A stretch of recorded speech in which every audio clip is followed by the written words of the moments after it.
करमवीर जी आगरा से। गुरुदेव आपके चरणों में साष्टांग प्रणाम।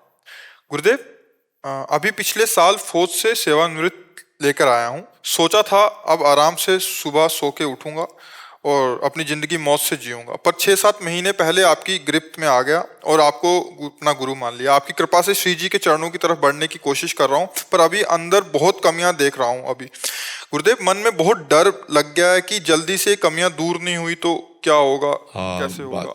ये बहुत कृपा है आपके ऊपर। सच्ची पूछो तो राष्ट्र सेवा का फल मिला। नहीं, ये जो अंदर भावना कि अब मौज मस्ती करेंगे, ये कोई जीवन नहीं है। मनुष्य जीवन इसके लिए नहीं मिला। मनुष्य जीवन मिला लड़ने के लिए। पूरा जीवन लड़ो और विजय प्राप्त करो। देखो, अब आपकी असली लड़ाई शुरू हुई है। काम, क्रोध, लोभ, मोह, मद, मत्सर।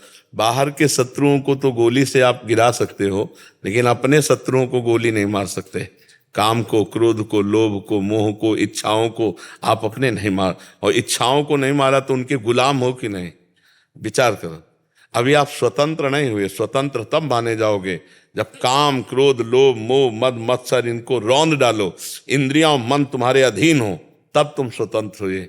तब आप स्वतंत्र, अपने इस देश के स्वतंत्र, अभी स्वतंत्र नहीं इस देश के, इस देश के गुलाम हो आप। मन के गुलाम, इंद्रियों के गुलाम, काम के गुलाम, क्रोध के गुलाम, लोभ के गुलाम, मोह के, अहंकार के गुलाम है कि नहीं। आप देखो, विचार कर। इससे जब तक हम मुक्त नहीं होंगे तब तक मानव देह का लक्ष्य हम नहीं प्राप्त कर पाए। इसलिए बड़े भाग्यशाली हो जो सत्संग सुनने को मिला। अब खूब नाम जप करो। और दूसरी बात, डरो मत। थोड़ा डरना तो अच्छा है, पर ज्यादा डर जाने में फिर घबराहट में साधना भी नहीं होगी।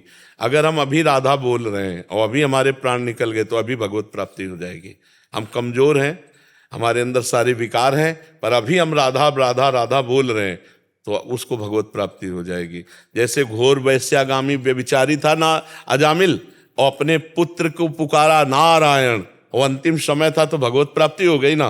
तो इसीलिए हम कहते हैं हर समय राधा राधा राधा राधा कहो, तो जिस समय आपका प्राण छूटेगा अगर राधा निकल गया तो भगवत प्राप्ति हो गई। तो आप चिंता मत करो, और नाम जप करोगे तो आप धीरे धीरे ठीक होते चले जाओगे, अंदर से ठीक होते चले जाओगे।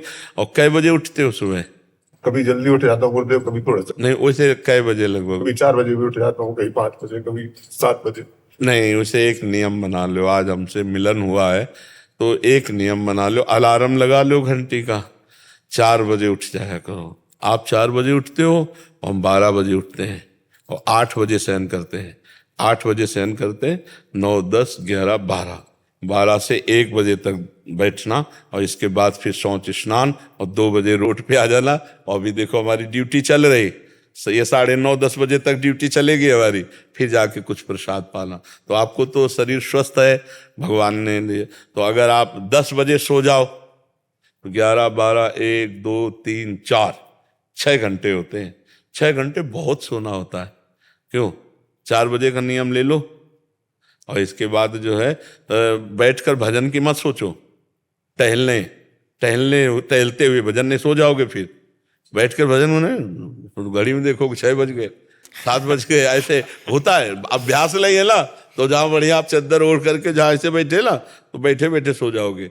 तो टहले, थोड़ा व्यायाम करे, थोड़ा उसे व्यायाम करना चाहिए। करते तो नहीं हो आप? नहीं कर रहे हो आप, फिर ये शरीर बेकार हो जाएगा। अब जैसे आपका शरीर जो है ना, इसको व्यायाम की जरूरत है, तो थोड़ा थोड़ा अभ्यास कीजिए और 2-4 किलोमीटर दौड़िए। आप आर्मी में रहे हो, अगर दौड़ भाग नहीं करेंगे तो आपका शरीर गड़बड़ हो जाएगा। आप अपनी वही फौज वाली सिस्टम रखिए शरीर के लिए। 2-4 किलोमीटर तो दौड़िए सुबह। आप देखिए फिर कैसा, जब शरीर स्वस्थ रहेगा ना, ताजी हवा, तो भजन में भी मन लगेगा। और सत्संग सुनिए और हर समय नाम जप का अभ्यास। जब दौड़ रहे हैं तो उस समय भी अंदर राधा राधा राधा राधा राधा राधा राधा। ठीक है? ठाकुर जी घर में विराजमान है कि नहीं? हाँ, तो उनकी सेवा कीजिए, समय समय पर उनको भोग लगाइए, उनकी आरती कीजिए, उनको पद सुनाइए, उनको भागवत सुनाइए, रामायण सुनाइए। सुनाते हो कुछ? पद नहीं सुनाता हूँ, लेकिन रामायण सुनाते हो? भोग लगाता हूँ। लेकिन थोड़ा तो सुनाओ उनको, उनकी कथा सुनाओ उन्हीं को। तो जैसे राजा महाराजा के सामने उसका जस गावे ना, तो वो प्रसन्न होकर के, तो ऐसे वो प्रसन्न हो जाएंगे हम पर, उनका यश सुनाए। भागवत के 1 अध्याय रोज सुनाओ, रामायण की 10-5 चौपाइयाँ सुना दो, क्रम बाय क्रम ऐसे नियम बना लो, नियम पूर्वक जीवन व्यतीत करो। भगवान ने जब तुमको पेंशन दे दी है, नहीं, और अगर अपना काम चलाना चाहे तो नमक रोटी से चैन से खा पी के आराम से जिया जा सकता है। आखिरकार मरना तो है ही, तो अब हमको वो कमाई करनी चाहिए जो मरने के बाद हमारे साथ चले।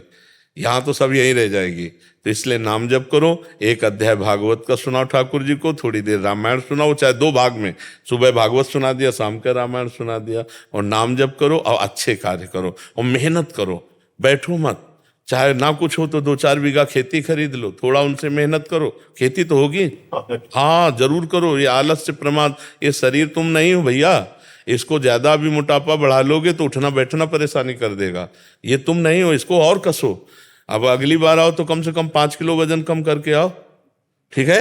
हाँ स्वस्थ रहो। आर्मी का आदमी वैसे ही दिखाई देना चाहिए बूढ़ा होने तक। जय हिंद बोले तो बिल्कुल लगे कि हाँ भारत का सैनिक रहा है। तो थोड़ा व्यायाम भी करो, ठीक है। पता लगा महाराज जी 2-3 साल में पहुंचे 5 किलो कम करने में। हाँ नहीं, 5 किलो कम करना ज्यादा नहीं है। अगर ये उचित भोजन करें तो हम वैसे 1-2 महीना का चांस रखते हैं कि 1-2 महीना में आ जाना चाहिए, तो 2 महीना में 5 किलो कम हो जाएगा। अगर ये कम भोजन करें और रोज 2-3 किलोमीटर दौड़ लगावें, तो चूंकि आर्मी के हैं ज्यादा फालतू है नहीं, 5 किलो बहुत फालतू होगा, हो जाएगा, तो हो जाता है। हम तो ऐसे कह दिया धीरे धीरे कम कर लो, धीरे धीरे कम कर लो, ले।